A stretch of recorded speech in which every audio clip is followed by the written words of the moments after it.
Hello दोस्तों, तो मैं आपका स्वागत करती हूँ अपने YouTube चैनल में। तो मैं आज बताने वाली हूँ पर्यावरणीय मनोविज्ञान की क्वेश्चन नंबर 2, जिसका नाम है पर्यावरण मनोविज्ञान की प्रमुख विशेषताएं। मानव पर्यावरण। पहला पॉइंट है मानव पर्यावरण अंतःक्रिया पर ध्यान। पर्यावरण मनोविज्ञान का मुख्य ध्यान व्यक्तियों और उनके भौतिक वातावरण के बीच संबंधों पर, जिसमें प्राकृतिक और निर्मित दोनों वातावरण सम्मिलित है। दूसरा, व्यवहारिक फोकस। पर्यावरण मनोविज्ञान का उद्देश्य पर्यावरण समर्थक व्यवहार को बढ़ावा देना और व्यक्तियों और समुदायों के कल्याण को बेहतर बनाना है। स्थान और समय का महत्व। पर्यावरण मनोविज्ञान स्थान और समय के संदर्भ में मानव कल्याण। यह पर्यावरण के भौतिक पहलुओं को बदलकर लोगों को कल्याण में सुधार करने का प्रयास करता है, जैसे इमारतों को डिजाइन में बदलाव। पर्यावरण और व्याकरण के संबंधों का अध्ययन। इसमें पर्यावरण व व्यवहार के संबंधों का एक इकाई के रूप में अध्ययन किया जाता है। यह मुख्यतः इस समस्या को लेकर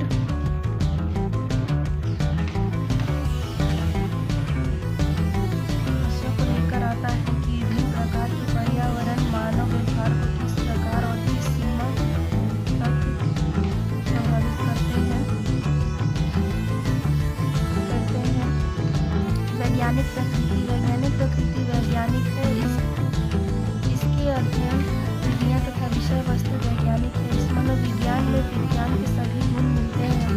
व्यवहारिक, इसमें अध्ययन भी अध्ययनस्थ होते हैं, वह प्रायः व्यवहारिक होते हैं। उनके व्यक्ति के व्यवहार से संकेत में बहुत सहायता मिलती है।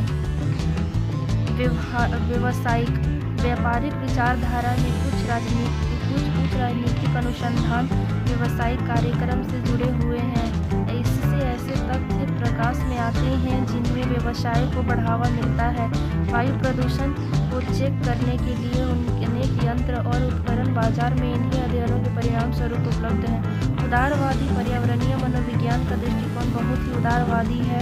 पर्यावरणीय मनोवैज्ञानिक आज सामाजिक मनोवैज्ञानिक, समाजशास्त्रियों और व्यवहारिक मनोवैज्ञानिकों से महत्वपूर्ण ढंग से जुड़े हुए हैं और इनके सिद्धांतों, अध्ययन विधियों और तकनीकों का सहारा लेकर पर्यावरणीय मनोविज्ञान को अधिक उपयोगी और व्यवहारिक बना रहे हैं। पर्यावरणीय मनोविज्ञान व्यक्तियों और भौतिक परिवेशों के बीच लेन देन का अध्ययन है।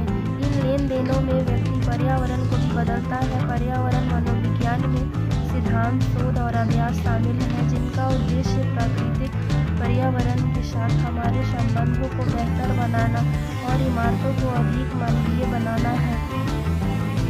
पर्यावरणीय मनोविज्ञान एक अंतर विषय क्षेत्र है जो व्यक्तियों और उनके परिवेश के बीच परस्पर क्रिया पर केंद्रित है। यह क्षेत्र पर्यावरण शब्द को व्यापक रूप से परिभाषित करता है, जिसमें प्राकृतिक वातावरण, सामाजिक परिवेश, निर्मित वातावरण, शिक्षण वातावरण और सूचनात्मक वातावरण शामिल है।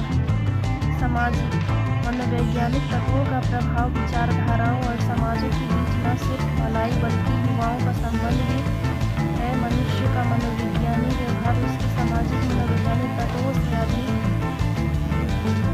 प्रभावित होता है और निजी के वशीभूत व्यक्ति का व्यवहार एक ही उद्देश्य उद्दीपक के प्रति न्याय करता है। उदाहरण के तौर पर सूर्य सिखाए वाले डायलॉग्स के लिए गंगा जी पर्यावरण सहयोगी हो सकते हैं, जैसे अन्य डायलॉग्स के लिए वह स्थिति हो सकती है। इस प्रकार स्पष्ट है कि विचारधारा और समाज के बीच संबंध है। पर्यावरण मनोविज्ञान के साथ अनेक समाज मनोवैज्ञानिकों को अपने को जोड़ लिए। वस्तुतः इन दोनों ही अध्ययन किए जाने वाले अनेक व्यवहारों और विधियों के उपयोग समान है। विभिन्न तथा व्यक्तिगत स्थान जैसे पर्यावरणीय मनोवैज्ञानिक विषयों में सामाजिक व्यवहार निश्चित रूप से संलग्न है, जबकि सामाजिक मनोवैज्ञानिक अध्ययन के अंतर्गत पर्यावरण अभिवृद्धि, निर्माण तथा परिवर्तन का अध्ययन किया जाता है। भौतिक पर्यावरणीय कारक आकर्षक, आक्रामकता तथा सहायतापरक व्यवहार जैसे सामाजिक व्यवहार भौतिक पर्यावरणीय कारकों द्वारा प्रभावित होते हैं। पर्यावरण मनोविज्ञान में इस सैद्धांतिक एकीकरण तथा सामंजस्य पर विशेष बल दिया जा रहा है। इसके अंतर्गत विभिन्न अनुसंधान गतिविधियों के बीच स्थापित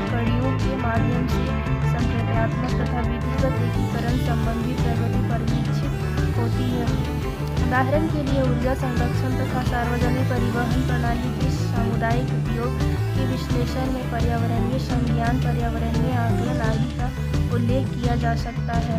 पर्यावरणीय मनोविज्ञान विधि की दृष्टि से उदारवादी दृष्टिकोण को अपनाता है।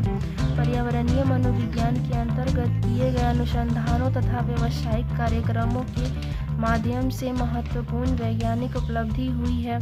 जैसा कि स्टोकल्स ने कहा है, पर्यावरण मनोविज्ञान 1960 के पर्यावरणवाद तथा राजनीतिक सक्रियतावाद द्वारा थोड़े समय के लिए उत्पन्न केवल सनक मात्र नहीं है, अपितु इसके संप्रेत्यात्मक तथा इंद्रिय नाभविक दोनों ही स्तरों पर विशेष स्थान रखते हुए विभिन्न संक्रियाओं तथा निर्दिष्ट अनुसंधान क्षेत्रों को अपने अंदर समाहित किया है।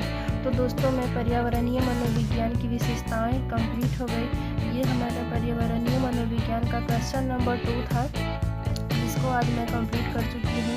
तो दोस्तों, आज के लिए एक ही वीडियो मैं बना रही हूँ, क्योंकि आज ज़्यादा टाइम हो गया और मेरा ट्यूशन जाने का भी वक्त हो चुका है और बहुत ठंडी भी हो रही है।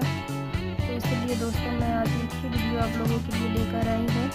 तो अगर आप लोगों को अच्छे से या क्लियर वीडियो नहीं दिख रही है तो मैं आप लोगों के लिए शॉर्ट्स भी बना देती हूँ। आप शॉर्ट्स में भी देख लिया कीजिए। मैं शॉर्ट्स और वीडियो दोनों ही बनाती हूँ, ताकि शॉर्ट्स में आप पढ़ सकें और वीडियो में आप पढ़ सकें, और शॉर्ट्स में आप देखकर मिलाकर अपना नोट्स भी बना सकते हैं। इसलिए मैं शॉर्ट्स डालती हूँ ताकि आप रोक कर उसका नोट्स बना सकें और आप पढ़ सकें। थैंक यू दोस्तों, आप सभी लोगों का, जो लोग मुझे सपोर्ट कर रहे हैं। आप लोग ज़्यादा से ज़्यादा मुझे लाइक और सब्सक्राइब करें, ताकि मैं ज़्यादा से ज़्यादा वीडियो आप लोगों तक पहुंचा सकूं और आप लोगों की मदद कर सकूं। आप लोग